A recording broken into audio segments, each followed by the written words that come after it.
We recently just put out a new PFS. A lot of people have always seen our project as a open pit project, and when we did our pre-feasibility, we found out that we suspected a lot that we could go underground, and it just came out, and you've probably seen it.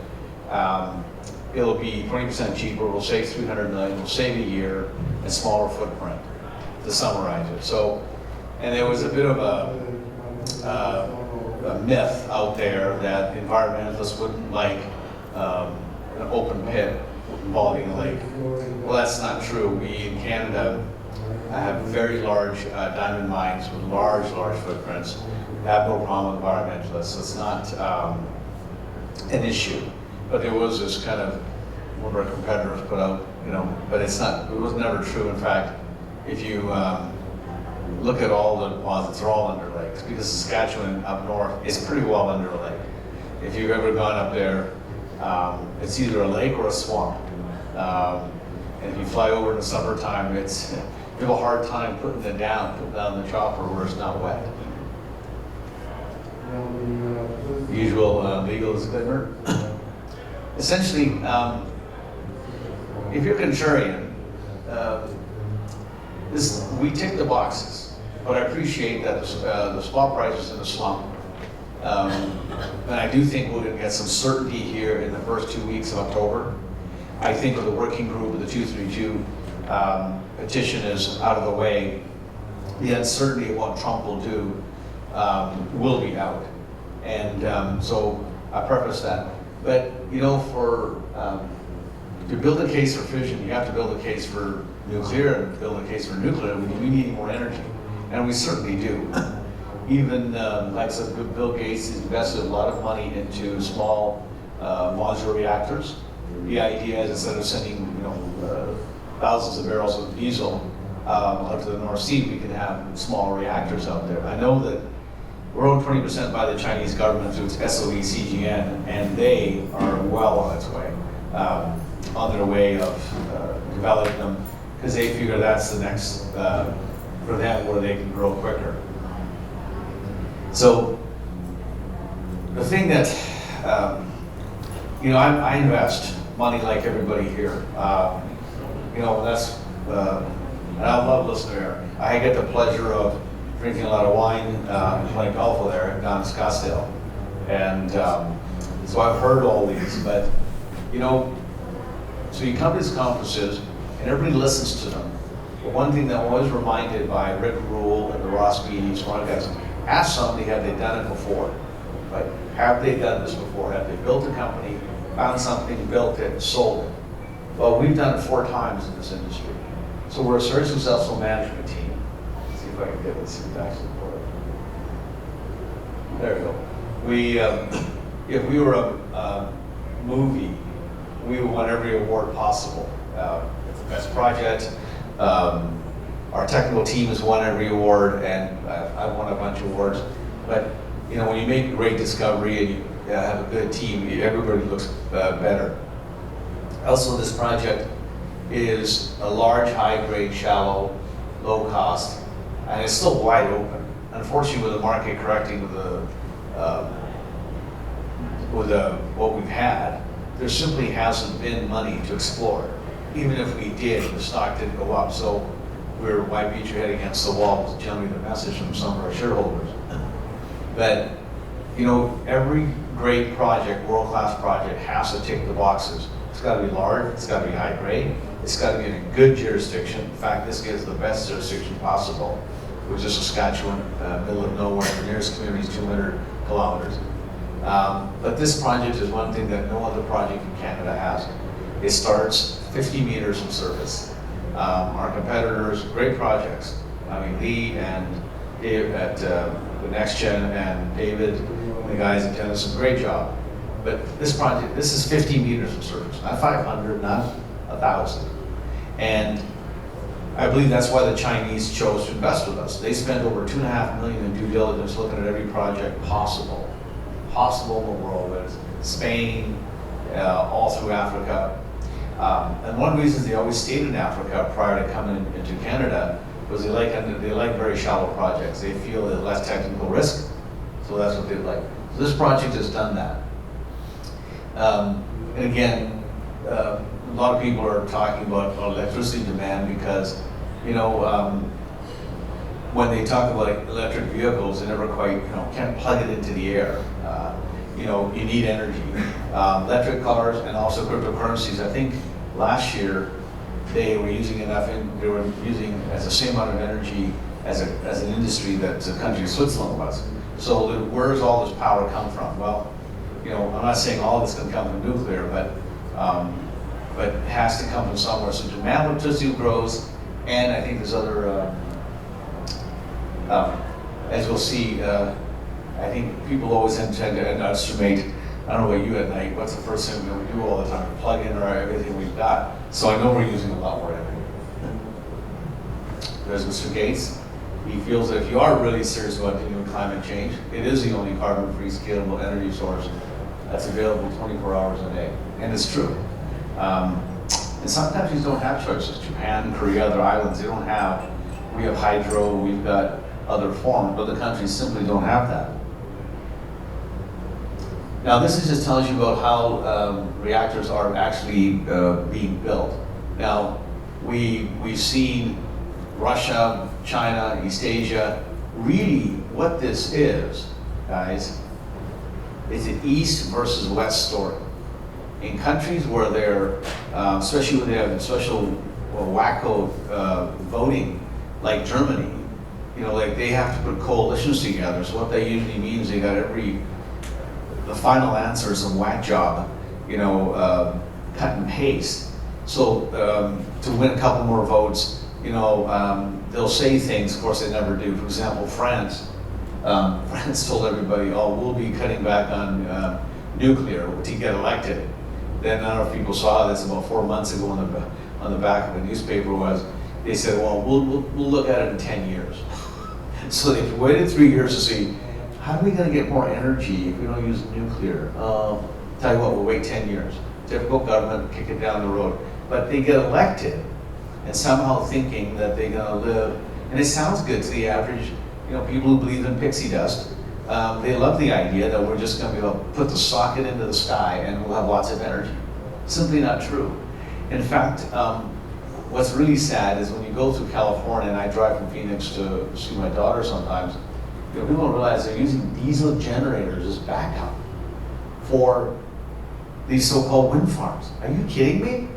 Like, but that's just the con game. They try to paint themselves in the green and everything else, but nuclear is, I believe, the only true answer. Now, what's missing on here is Saudi Arabia. They're only building 16 reactors, but Home of Cheap Oil recognizes they need a mix that's reliable, which is nuclear, oil, renewables, and they actually consider, some people consider hydro now to move the number, like Eric's talking about, you know, about inflation. If 1 month chicken is up and meat's down, they put meat into the inflation index, so they keep it down, so they keep the interest rates down. Well, the same thing, you know, all through, let's put it this way, all through the industry, you'll start to see them use hydro and say, oh, that's renewable. Really, it's not, especially if you wipe out, see the values, they wipe out the valleys. So they're always moving numbers around, but at the end of the day, nuclear has to be a part of the mix if we want clean air. I mean, you know, China doesn't care about our polar bears. They hate to break everybody's heart, okay? But they do care about clean air and keeping jobs. I know a lot of people have left Beijing simply because the pollution was too bad. Again, what I think will drive electricity are electric vehicles, cryptocurrency, and small modular reactors. When we had Fukushima, demand for uranium did not go down, not at all. In fact, it's gone up significantly. And what's happened though, when Japan left the space, it's like the children's playground had no adult left. And because they aren't planning ahead. When I worked with the Japanese, we were able to They were looking 10, 15 years out. The Chinese look it out. It's the East versus the West. In the East, they don't see any choice but to have nuclear as part of that. They need clean energy, and then you can just simply move it around in barrels. Unlike gas and oil, you've got to move. So what's happened is they are become very short term. At one time, when I got in the business, 140 million pounds, and maybe 10% was on the spot price. Last year, 50%, 90 million of almost 180 million pounds were on the spot. So the demand has continued to rise for nuclear, for pounds, but it's the way people are contracting, which leads you to this slide, is that you have so little coverage, right? As you get out there, and the real crisis comes into here. And it's no fluke that the Chinese invested with us, because they know that this is going to get very crazy. We know uranium covered. So, and if you talk to guys, as investors, talk to guys like Rick Rule, and I think even Eric, a lot of the money they made in that big run was all in uranium. It wasn't in gold. You look at stocks like Paladin that were 5 cents, they went to $12. When uranium stocks go, there's nothing stopping them. One, there's not many of them, right? And they're all like hockey sticks. I can use that term here. You can't use it when you're in London, England, I found out. They look at you funny. So this is true. I got pictures on my phone. I can show you even worse. You literally cannot see. And this is Beijing. I've been to cities where I first went over there back in, I guess 2005 was my first trip. I thought it was just class. I thought it was, I got up, I was looking around, and I went, holy crap, that's a lot of fog. So I said to the guy, that's a lot of fog, don't you think? He goes, that's pollution. I said, it's impossible. It's sitting here. And he says, this is, welcome. We had to drive to, people don't know, it's 50 cities in China bigger than Toronto. 50, I can name about 12, because I've been there. But it's a crazy growing place, and our partner is very serious about making sure they've got clean air, and this is why they're doing what they're doing. Look at that, I mean, they got 47 reactors. They will surpass the US by 2030, which is shocking when you think about where they started from. Japan is slowly recovering. Again, democratic societies cannot simply say, we're doing this. China can say, we're doing this. Russia says this, Saudi Arabia. So it's really a story about East versus West. We've won lots of awards, that's what that slide's all about. This is something that's really important if you're investing. We started a company called Strathmore. In my basement. We were able to bring a joint venture with Sumitomo. We split the companies. US assets went to Energy Fuels, and the Canadian assets went to Fission Energy. We brought a Korean group in for an investment. We sold that to Denison, and eventually we split Fission too. How much time I got? 5 minutes. Perfect. Oh, absolutely. That's if I want to answer any questions. So essentially, if you own a share of Strathmore, right, in 2007, you look in your brokerage account today, you'll see 4 different stocks. And I'm very sure that you'll see 5. We don't start new companies and get cheap. So I own 5 million shares of Fission. I paid 50 cents for it. Nothing was given to us.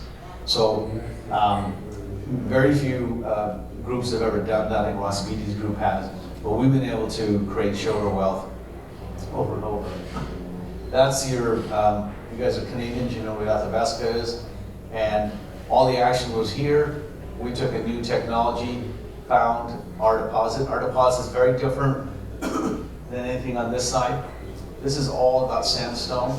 And also, we're actually not, we're outside the basin. We simply have no sandstone. The glaciers took it away, and we've got basement rock. So it's ideal engineering's dream for mining. Why we're in Canada? Simple. Look at the grades. I mean, we rock. As simple as that. With the Saudi Arabia of oils. This is our deposit. It's very large, just a strike zone. Again, because of the market conditions, we haven't had to fill all the gaps in, but we still have close to 150 million pounds. The old days, the standard was 40. This is what it looks like from a, and this is good because the good stuff is right here. And that's why the pre-feasibility says you get your money back in less than a year and a half, because the big blob of uranium goes first and it's right near the surface. And again, we just put out our pre-fees. If we go by going underground, we'll save time, save money, and a smaller footprint. And that's what, it just came out on Monday, and it was a great piece by Red Cloud that was written on it. It's a very big property, and we've still got lots of room to explore. If the market ever turns, we think we'll find more deposits. We're covered by a few firms. Questions?